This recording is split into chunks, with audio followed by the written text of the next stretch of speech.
Hey there. This is day 17 of the Bible in a Year podcast. Today, we are finishing Genesis and beginning Exodus.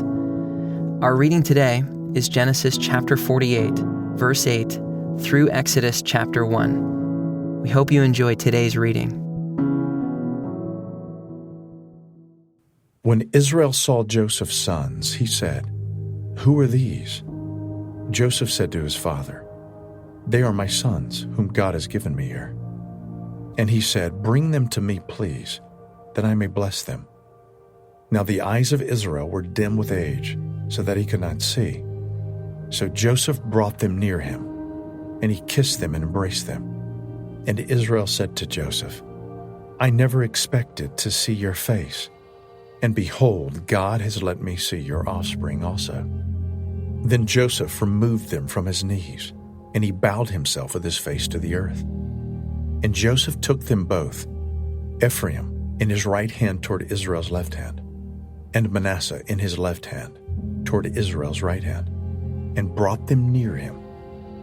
And Israel stretched out his right hand and laid it on the head of Ephraim, who was the younger, and his left hand on the head of Manasseh, crossing his hands, for Manasseh was the firstborn. And he blessed Joseph and said, "The God before whom my fathers Abraham and Isaac walked, the God who has been my shepherd all my life long to this day, the angel who has redeemed me from all evil, bless the boys, and in them let my name be carried on, in the name of my fathers Abraham and Isaac, and let them grow into a multitude in the midst of the earth." When Joseph saw that his father laid his right hand on the head of Ephraim, it displeased him, and he took his father's hand to move it from Ephraim's head to Manasseh's head. And Joseph said to his father, "Not this way, my father, since this one is the firstborn. Put your right hand on his head." But his father refused and said, "I know, my son, I know. He also shall become a people, and he also shall be great. Nevertheless, his younger brother shall be greater than he, and his offspring shall become a multitude of nations." So he blessed them that day, saying, "By you, Israel, will pronounce blessings, saying, God make you as Ephraim and as Manasseh." Thus he put Ephraim before Manasseh. Then Israel said to Joseph, "Behold, I am about to die, but God will be with you, and will bring you again to the land of your fathers.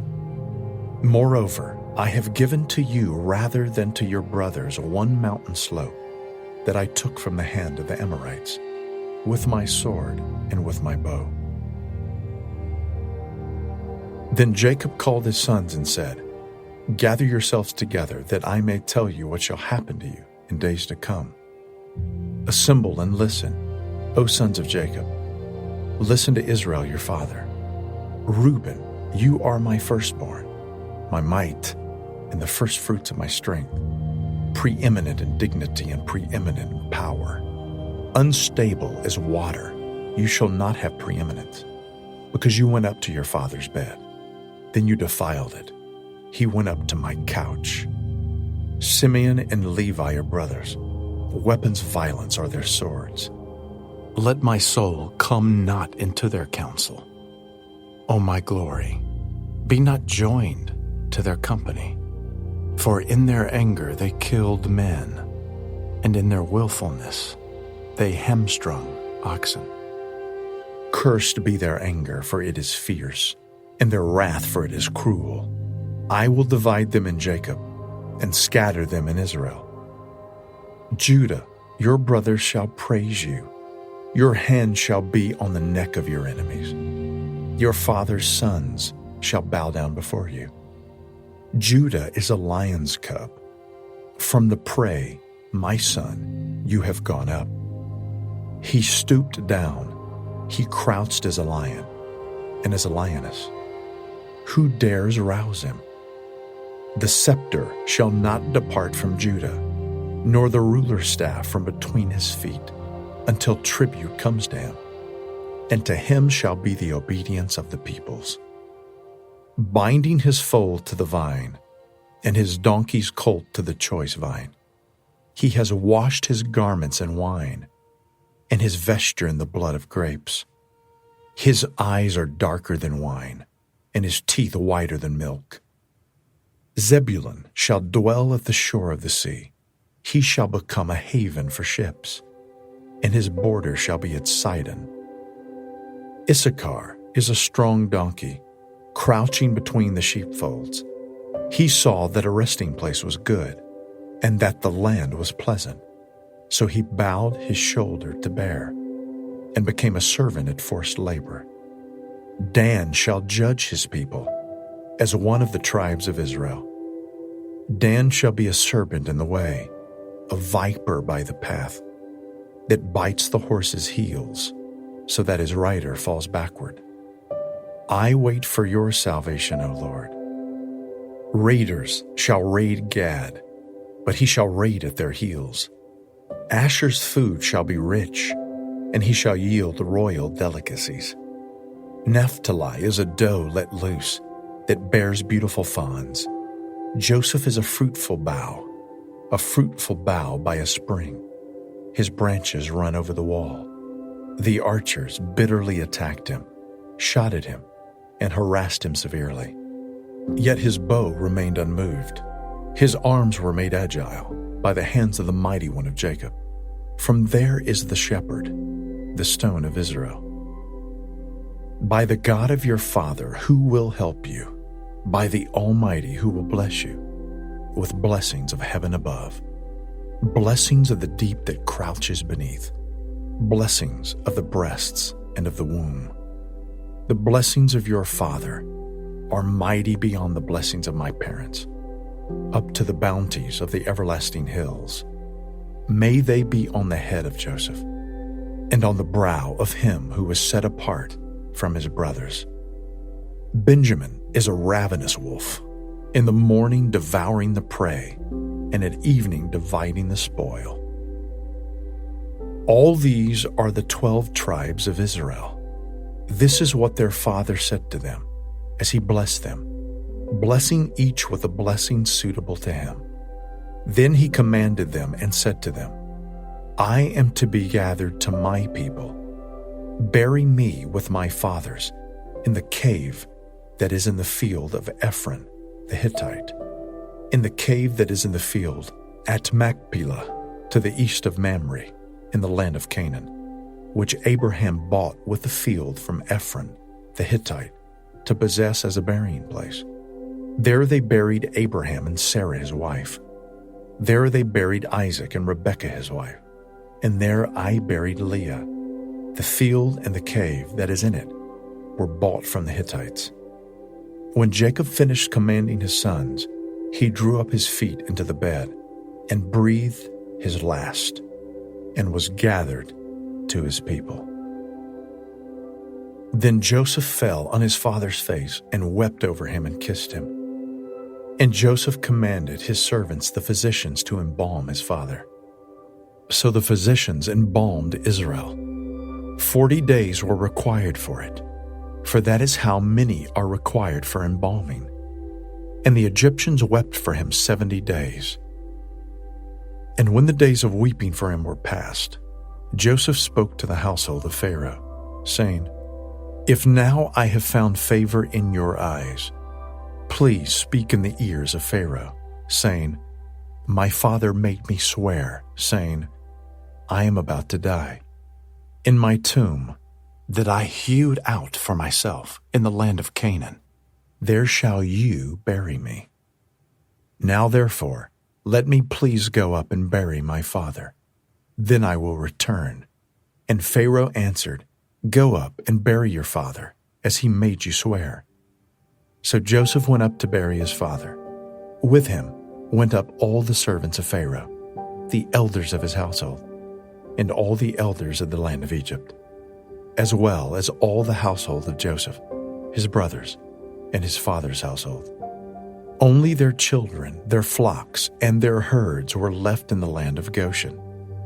And there went up with him both chariots and horsemen. It was a very great company. When they came to the threshing floor of Atad, which is beyond the Jordan, they lamented there with a very great and grievous lamentation, and he made a mourning for his father 7 days. When the inhabitants of the land, the Canaanites, saw the mourning on the threshing floor of Atad, they said, "This is a grievous mourning by the Egyptians." Therefore the place was named Abel-Mizraim. It is beyond the Jordan. Thus his sons did for him as he had commanded them. For his sons carried him to the land of Canaan, and buried him in the cave of the field at Machpelah, to the east of Mamre, which Abraham bought with the field from Ephron the Hittite, to possess as a burying place. After he had buried his father, Joseph returned to Egypt with his brothers and all who had gone up with him to bury his father.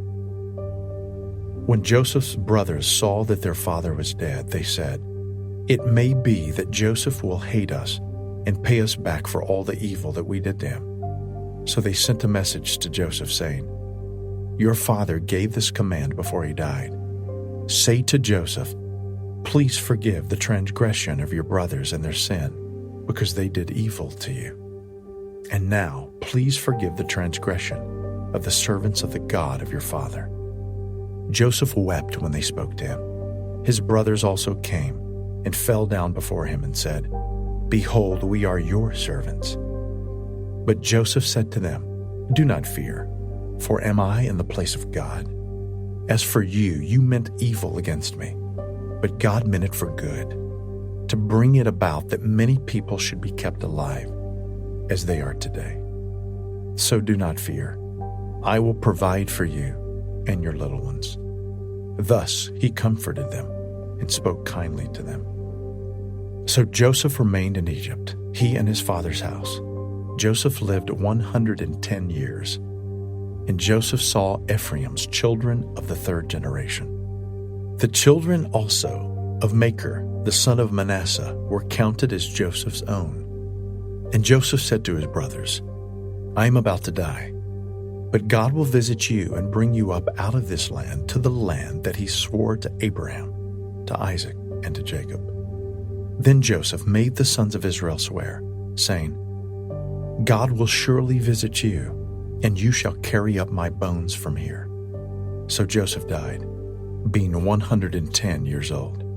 They embalmed him, and he was put in a coffin in Egypt. These are the names of the sons of Israel who came to Egypt with Jacob, each with his household: Reuben, Simeon, Levi, and Judah, Issachar, Zebulun, and Benjamin, Dan and Naphtali, Gad and Asher. All the descendants of Jacob were 70 persons. Joseph was already in Egypt. Then Joseph died, and all his brothers and all that generation. But the people of Israel were fruitful and increased greatly. They multiplied and grew exceedingly strong, so that the land was filled with them. Now there arose a new king over Egypt, who did not know Joseph. And he said to his people, "Behold, the people of Israel are too many and too mighty for us. Come, let us deal shrewdly with them, lest they multiply. And if war breaks out, they join our enemies and fight against us and escape from the land." Therefore they set taskmasters over them to afflict them with heavy burdens. They built for Pharaoh store cities, Pithom and Ramses. But the more they were oppressed, the more they multiplied, and the more they spread abroad. And the Egyptians were in dread of the people of Israel.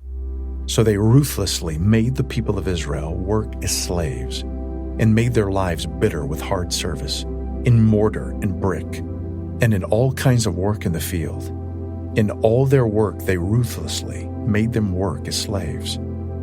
Then the king of Egypt said to the Hebrew midwives, one of whom was named Shiphrah and the other Puah, "When you serve as midwife to the Hebrew women, and see them on the birth stool, if it is a son, you shall kill him, but if it is a daughter, she shall live." But the midwives feared God and did not do as the king of Egypt commanded them, but let the male children live. So the king of Egypt called the midwives and said to them, "Why have you done this, and let the male children live?" The midwife said to Pharaoh, "Because the Hebrew women are not like the Egyptian women, for they are vigorous and give birth before the midwife comes to them." So God dealt well with the midwives, and the people multiplied and grew very strong. And because the midwives feared God, he gave them families. Then Pharaoh commanded all his people, "Every son that is born to the Hebrews you shall cast into the Nile, but you shall let every daughter live."